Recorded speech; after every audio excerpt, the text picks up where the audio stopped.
Selamat pagi adik-adik sekolah minggu, anak besar dan pra-remaja serta remaja. Selamat kita bertemu di hari minggu ini dan kita akan mempersiapkan diri untuk beribadah kepada Tuhan. Karena itu mari kita berdoa. Bapa Surgawi, terima kasih untuk hari minggu yang kudus yang Engkau berikan. Dan sekarang kuduskan kami untuk datang menghadap hadirat-Mu, memuliakan nama-Mu, bahkan nanti kami akan mendengarkan firman-Mu. Biarlah ibadah kami dari awal, pertengahan hingga akhir terjadi karena pertolongan Allah Bapa, Anak, dan Roh Kudus. Amin. Baik, kita akan memuji Tuhan bersama-sama.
Sungai sukacitamu mengalir dalamku, anggur sukacitamu melimpah dalamku. Ku bernyanyi dan bersuka, pujimu di setiap waktu, sebab sungai sukacitamu ada dalamku. Sungai sukacitamu mengalir dalamku, anggur sukacitamu melimpah dalamku. Ku bernyanyi dan bersuka, pujimu di setiap waktu, sebab sungai sukacitamu ada dalamku. Mengalir bersamamu, bersuka di dalammu, mengikutimu Tuhan dalam kegerakanmu, melayanimu Tuhan di dalam sukacitamu. Hanya Tuhan yang membuat sukacitaku penuh.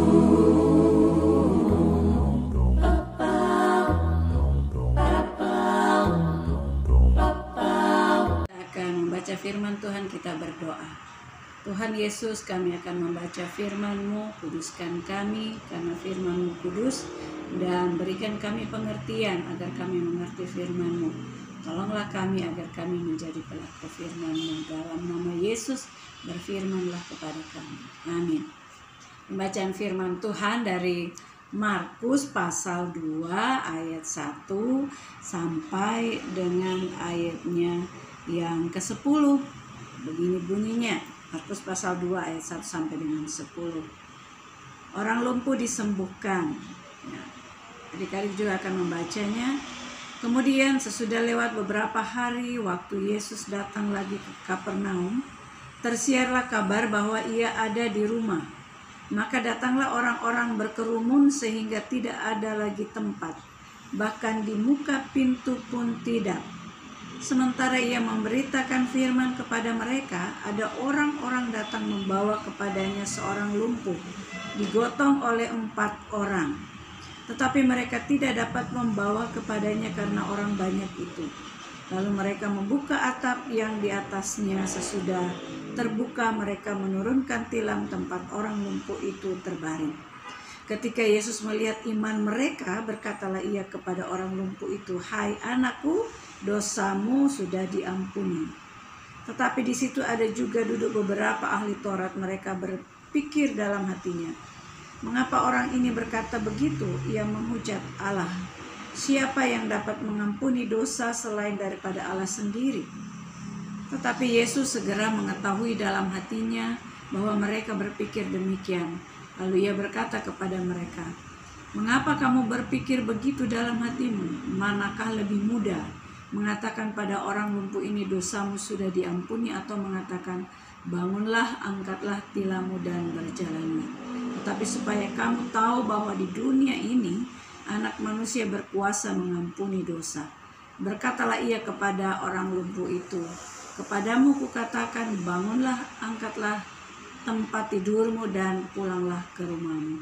Dan orang itu pun bangun, segera mengangkat tempat tidurnya dan pergi keluar di hadapan orang-orang itu, sehingga mereka semua takjub lalu memuliakan Allah, katanya, "Yang begini belum pernah kita lihat." Markus pasal 2 ayat 1 sampai dengan 12 ya, yang dibaca tadi. Adik-adik, kalau kita mengerjakan sesuatu, pastilah kita mau segala sesuatu yang kita kerjakan itu sampai selesai. Kalau mama minta tolong kita cuci piring, tentu mama mengharapkan bahwa kita cuci piring sampai selesai. Bukan kita tinggalkan ada beberapa, hanya 2-3 piring.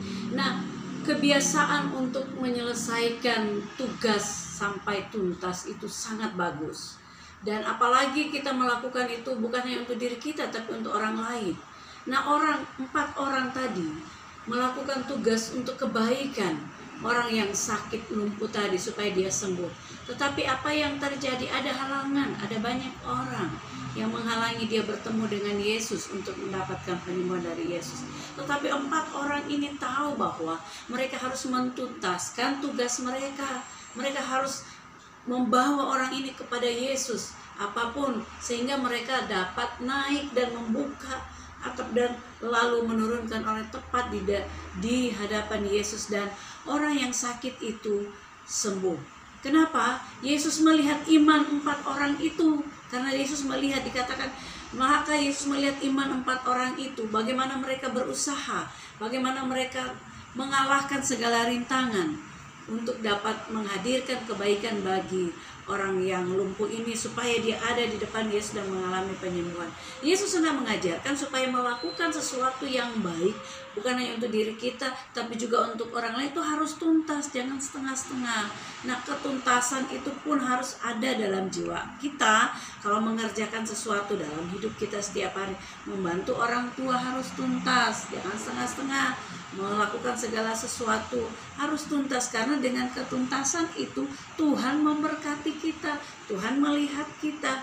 Nah, itulah yang jiwa yang Tuhan Yesus ingin dari kita yang hidup di zaman now ini melalui firman Tuhan. Tuhan memberkati adik-adik sekalian. Amin. Mendengarkan firman Tuhan, mari kita berdoa. Bapa, terima kasih Kau menunjukkan kepada kami betapa berkat-Mu terhadirkan bukan hanya pengampunan dosa tapi penyembuhan bagi orang yang sakit tak kala rekan-rekannya mau melakukan tugas secara tuntas. Ajar kami untuk melakukan tugas kami dengan tuntas agar kami memuliakan Tuhan bukan hanya di dalam tugas kami tetapi juga dalam kehidupan kami. Terima kasih ya Tuhan, kami dalam minggu-minggu ini sudah mulai beraktivitas secara khusus dalam kami belajar secara jarak jauh atau memasuki sekolah yang baru. Kami percaya Tuhan bahwa tak kala kami berkenalan dalam situasi yang baru, sekolah yang baru, walaupun secara jarak jauh, kami percaya Tuhan tetap menolong kami, memberkati kami. Tuhan tetap memberkati usaha upaya orang tua kami. Tuhan memberkati orang-orang yang kami kasihi. Tuhan memberkati gereja Gemi Zaitun, seluruh majelis jemaat dan seluruh anggota jemaat. Tuhan Yesus, peliharakan kami, sehat-sehatkan kami, jaga lindungi kami, beri kami kecerdasan dan roh takut akan Engkau, dan biarlah kami tetap mengalami bagaimana kasih karunia Tuhan yang besar terjadi dalam hidup kami, dalam keluarga kami, dalam kehidupan jemaat-Mu. Terima kasih Tuhan, kami mengucap syukur sambil kami bawa juga akan kakak-kakak pengasuh yang membimbing kami, tetap juga dalam perlindungan, kekuatan, kesehatan daripada Tuhan. Beri kami hati yang selalu bersyukur dan selalu melakukan yang terbaik dalam hidup ini. Sekalipun ada banyak halangan, rintangan, kami tetap mewujudkannya dalam ketuntasan, percaya Tuhan selalu bersama dengan kami. Dalam nama Tuhan Yesus yang mengajar kami berdoa bersama-sama. Bapa kami yang di surga, dikuduskanlah nama-Mu, datanglah kerajaan-Mu, jadilah kehendak-Mu di bumi seperti di surga. Berikanlah kami pada hari ini makanan kami yang secukupnya. Dan ampunilah kami akan segala kesalahan kami, seperti kami juga mengampuni orang yang bersalah pada kami. Dan jangan membawa kami ke dalam pencobaan, tapi lepaskan kami daripada yang jahat, karena Engkau-lah yang punya kerajaan dan kuasa dan kemuliaan sampai selama-lamanya. Amin.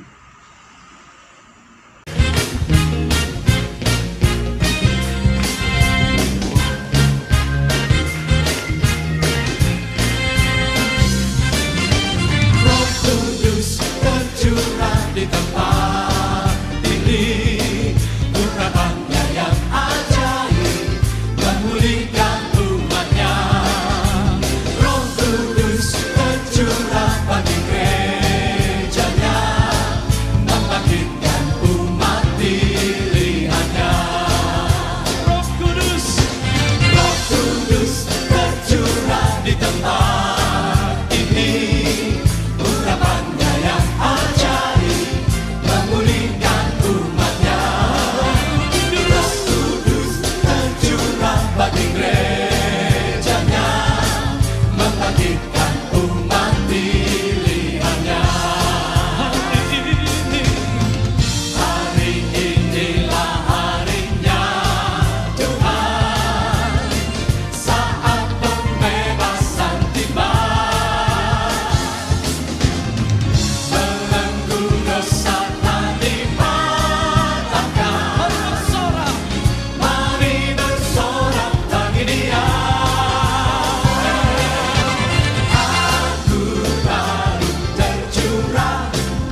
Tuhan memberkati kita dan melindungi kita. Tuhan menyinari kita dengan wajah-Nya dan memberi kita kasih karunia.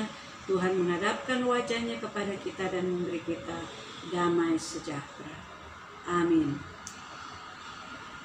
Baik, adik-adik kelas besar dan remaja, saya sapa selamat hari Minggu.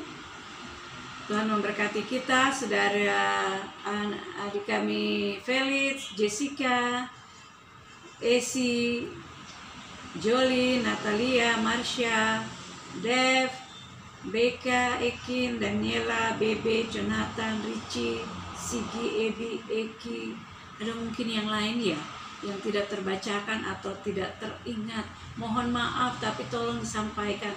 Yang penting bahwa kita selalu bersekutu memuliakan Tuhan. Selamat hari Minggu buat adik-adik. Tuhan memberkati adik-adik. Selamat hari Minggu.